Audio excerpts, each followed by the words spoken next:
দিন আগের কথা। একটি গভীর জঙ্গলে বাস করত একটি মস্ত বড় ঘোড়জিলা।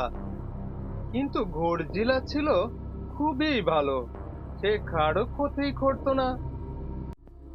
সেই বনেই বাস করত একটা দুষ্ট শিয়াল। শিয়াল সবার বাসায় গিয়ে যত পাখি আছে তাদের ডিম খেয়ে বেড়াতো। আর টিম আর টিম টিম, আমি খাবো পাখির ডিম। আমার হাত থেকে এই বনে কোনো পাখির ডিমই রক্ষা পাবে না।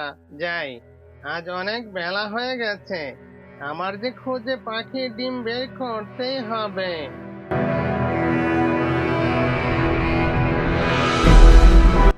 আর একই বনে থাকতো একটি অনেক সুন্দর রাজহাঁস। রাজহাঁস একটি গাছের নিচে বাসা বেঁধেছে, আর তার বাসায় দুইটা ডিম দিয়েছে। অনেক দিন পর আমি দুইটা ডিম দিয়েছি। ডিমগুলো ফুটে বাচ্চা হলে তাদের নিয়ে আমার খুবই আনন্দের দিন কাটবে। যাই এখন নদীতে মাছ খেয়ে এসে আবার ডিমে তা দিতে হবে। তারপর রাজহাঁস চলে গেল সে নদীতে মাছ শিকার করতে। আর এদিকে পণ্ডিত শিয়াল হাঁটতে হাঁটতে চলে এলো রাজহাঁসের বাসার কাছে। এসে দেখতে পেল অনেক বড় বড় দুইটা ডিম। হাঁটি মাটিম টিম, এত দেখছি দুইটা বড় বড় ডিম। এটা কিসের ডিম? হাতির ডিম নাকি ঘোড়ার ডিম? আমি এখন এখানে বক বক না করে ডিমগুলা খেয়ে এখান থেকে জলদি চলে যাই।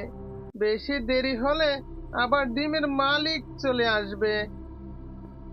এই বলে পাজি শিয়াল রাজা হাঁসের দুইটা ডিমই খেয়ে নিল। এখান থেকে চলে যায়। আর এইদিকে রাজা হাঁস মাছকে সে বাসার দিকে ফিরছে। রাজাহাঁস বাসায় ফিরে দেখলো তার একটি ডিমও নেই। আর তখন সে কান্না করতে লাগলো। এ আমার সর্বনাশ করেছে, আমার দুইটা ডিমে খেয়ে নিয়েছে। এইখানে আর আমার জন্য থাকা নিরাপদ নয়। আজ আমি এইখান থেকে চলে যাব।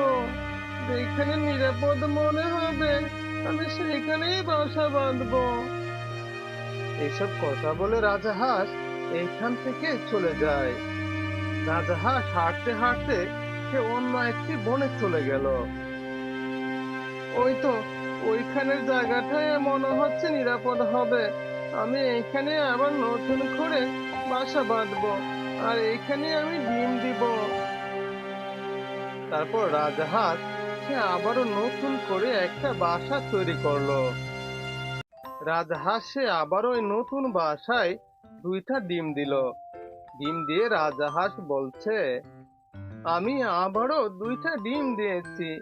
এই দুইটা ডিম থেকে আমার যেভাবে হোক বাচ্চা ফোটাতেই হবে, আর না হয়তো যে আমাদের বংশ নির্বংশ হয়ে যাবে। এতে যে আমার খুবই ক্ষুধা লেগেছে। আমি যাই নদীতে মাছ খেতে। তার আগে আমি ডিমগুলা কিছু দিয়ে ডেকে রেখে যাই। তারপর হাঁস তার ডিমগুলা পাতা দিয়ে ডেকে সে নদীতে চললো মাছ খেতে। আর এদিকে পাজি শিয়াল বলতে লাগলো, হাট্টিম টিম টিম, আমি খাবো বড় বড় ডিম। এতদিনে মনে হয় আবারও নতুন করে ডিম দিয়েছে। যাই, আবারও গিয়ে ডিমগুলা খেয়ে আসি। এইসব কথা বলে শিয়াল সে হাঁটতে শুরু করলো। হাঁটতে হাঁটতে রাজা হাঁসের বাসার কাছে গেল। গিয়ে দেখতে পেল শুধু বাসায় পড়ে আছে, বাসার মধ্যে একটি ডিমও নেই। হাট্টিম টিম টিম, এখন আমি খাবো কিসের ডিম? এ বাসায় তো একটি ডিমও নেই। আর বাসাটা দেখে মনে হচ্ছে এইখানে অনেক দিন ধরে কোনো কিছুই থাকে না। মনে হয় আমার বয়েতে এখান থেকে পালিয়েছে। কিন্তু পালিয়ে যাবে কোথায়? আমি যেভাবে হোক তোমার বাসা খুঁজে বের করবই। তারপর শিয়াল এখান থেকে চলে যায়। আর এদিকে গডজিলা একটি বড় গাছের নিচে ঘুমিয়ে আছে। হঠাৎ করে ঘুম ভেঙে সে বলতে লাগলো, বাহ, বেশ একটা ভালো ঘুম হয়েছে। যাই, আমার যে খুব ক্ষুধা লেগেছে, এখন গিয়ে শিকার দৌড়ি। এসব কথা বলে গডজিলা হাঁটতে শুরু করলো। হাঁটতে হাঁটতে কিছু দূর যাওয়ার পরে সে দেখতে পেল একটি ছোট্ট বাসা। আর বাসার মধ্যে দুইটা ডিম। আমি তো খুবই অবাক হয়ে যাচ্ছি, এত গভীর জঙ্গলে এটা আবার কিসের বাসা? আবার দেখছি বাসার মধ্যে দুইটা ডিম। আর তখনই রাজহাঁস চলে আসে তার বাসায়। এসে দেখে তার বাসার সামনে একটা মস্ত বড় গড়জিলা দাঁড়িয়ে আছে। দোহাই লাগে গড়জিলা ভাই, তুমি আমার এই দুইটা ডিম খেও না। এর আগেও আমি দুইটা ডিম দিয়েছিলাম, সেই দুইটা ডিম খেয়ে যেন কে চলে গেছে। আরে এইসব তুমি কি আবোল তাবোল বলছো? আমি তোমার ডিম খাইতে আসিনি। আমি এদিক দিয়ে যাচ্ছিলাম, দেখলাম ছোট্ট বাসার মধ্যে দুইটা ডিম, তাই দাঁড়িয়ে চিন্তা করছিলাম এটা কিসের ডিম হতে পারে। ও আচ্ছা, আমি তো মনে করেছিলাম তুমি ডিম খেতে এসেছো। না না, তোমার ধারণাটা ভুল ছিল। মনে রেখো, তোমার ডিম যদি এখন এসে কেউ খেয়ে চলে যায়, তাহলে আমাকে বলবে, আমি তার কঠিন সাজা দিব। ঠিক আছে গডজিলা ভাই, আমি তোমাকে অবশ্যই বলবো। এইসব কথা বলে গডজিলা এখান থেকে চলে যায়। গডজিলা চলে যেতেই হাঁসের বাসার সামনে এসে হাজির হলো শিয়াল। এসে তখন বলছে, এই ডিম দেখে আমি তো পুরাই অবাক হয়ে গেলাম। আগে যে ডিম খেয়েছিলাম আর এখন যে ডিম দেখছি, একই রকমের তো দেখা যাচ্ছে। তাহলে কি আগে যে ডিম খেয়েছি এই ডিমগুলা কি ওই হাঁসেরই ছিল? কি রে হাঁস, তুই তো দেখছি খুব বড় বড় দুইটা ডিম দিয়েছিস, ডিমগুলা দিয়ে দে। না না শিয়াল ভাই, তুমি আমার ডিমগুলা খেও না। এর আগেও আমি দুইটা ডিম দিয়েছিলাম, কে যেন এসে কে চলে গেছে। তোমার দোহাই লাগে, এই দুইটা ডিম তুমি খেও না। এই দুইটা ডিম যদি তুমি খেয়ে ফেলো, তাহলে যে আমাদের বংশ নির্বংশ হয়ে যাবে। কি রে হাঁস, তুই তো দেখছি খুব ভালোই কথা বলতে পারিস।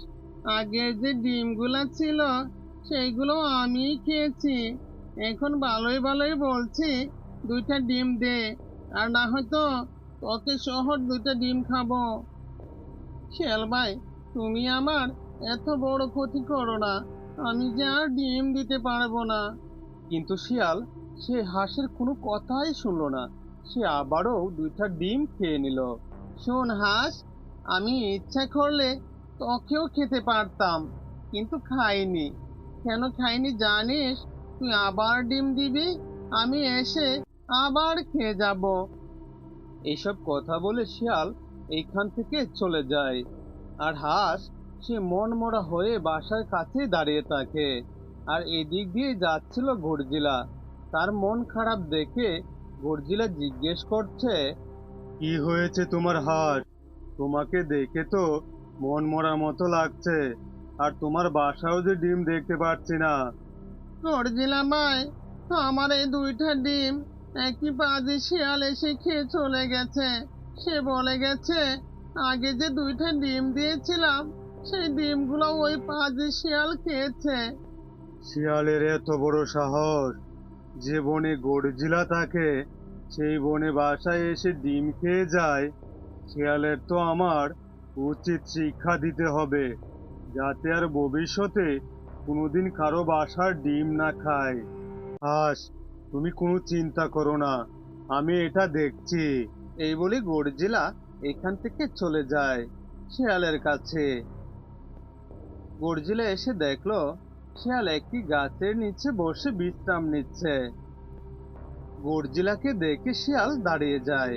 তখন গডজিলা বলছে, কিরে শিয়াল, তোর এত বড় সাহস যে হাঁসের ডিম খেয়ে এসেছিস? এই কাম সেরেছে, আমার তো মনে হয় আজ রক্ষা হবে না। গর্জিলা ভাই, আমাকে তুমি ক্ষমা করে দাও। আর কোনোদিন কারো বাসায় গিয়ে ডিম খাবো না। না না, এটার কোনো ক্ষমা হবে না। তুই আগেও ওই হাঁসের ডিম খেয়েছিস, এখনো গিয়ে ডিম খেয়েছিস। এটার জন্য তোর শাস্তি পেতে হবে। এই মস্ত বড় গর্জিলের হাত থেকে যদি বাঁচতে হয়, তাহলে আমার এইখান থেকে পালানো ছাড়া আর কোনো রাস্তা নেই। তারপর শিয়াল এখান থেকে দৌড় দিল, পিছু পিছু গর্জিলাও ছুটলো। বাজি শিয়াল, দাঁড়া বলছি দাঁড়া, আমার হাত থেকে তোর আজ রক্ষা নেই। গর্জিলা পিছনে পিছনে গিয়েও শিয়ালকে ধরতে পারলো না। আর তখন গর্জিলা বলছে, শয়তান শিয়াল, তুই আমার হাত থেকে আজ রক্ষা পেলি। আর যদি কখনো আমার চোখের সামনে দেখি, তাহলে আমি তোকে আস্তই গিলে খাবো।